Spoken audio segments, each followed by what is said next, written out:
قرآن مجید۔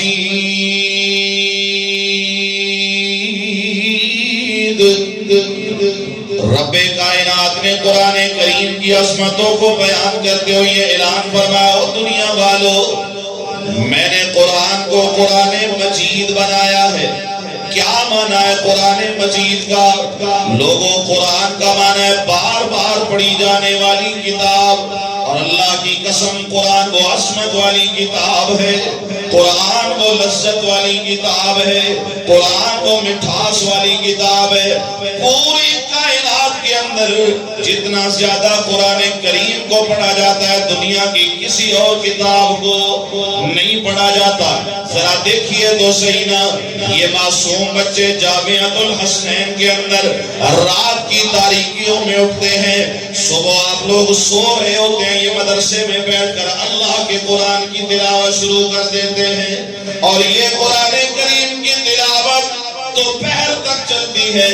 کھانے کے وقت میں تھوڑی سی چھٹی ملی، پھر تھوڑا سا آرام کا موقع ملا، زور کی نماز سے لے کے عصر تک پھر قرآن کی تلاوت شروع ہو گئی۔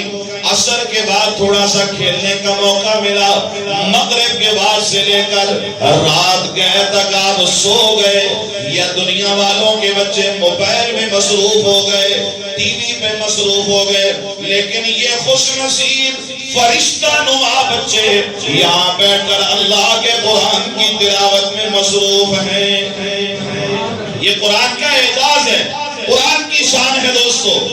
تو عرض کر رہا تھا قرآن کریم وہ عظمت والی کتاب ہے، اللہ نے اس کو نام ہی ایسا دیا، کائنات کے لوگوں قرآن کو میں اتنا مبارک بناؤں گا، اتنی عظمت عطا کروں گا، ساری دنیا قرآن پڑھنے والی ہوگی لیکن قرآن سے پھر بھی کوئی تھکنے والا نہیں ہوگا نا۔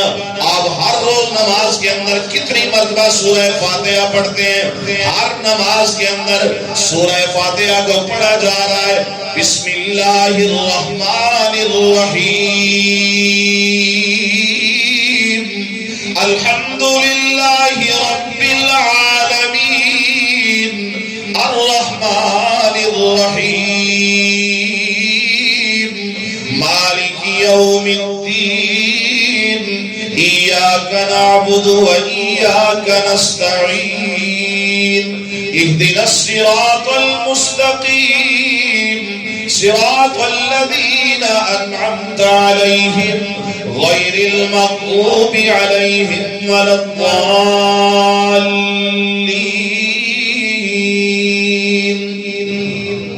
ہر نماز کے اندر پڑھتے ہیں کہ نہیں پڑھتے؟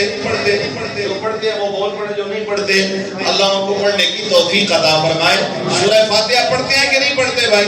ہر نماز کے اندر پڑھتے ہیں، لیکن اتنی مبارک سورت، قرآن کی یہ لذت ہے، قرآن کی یہ مٹھاس ہے، آپ ہر نماز میں پڑھتے ہیں، سکون ملتا ہے، ہر روز پڑھتے ہیں،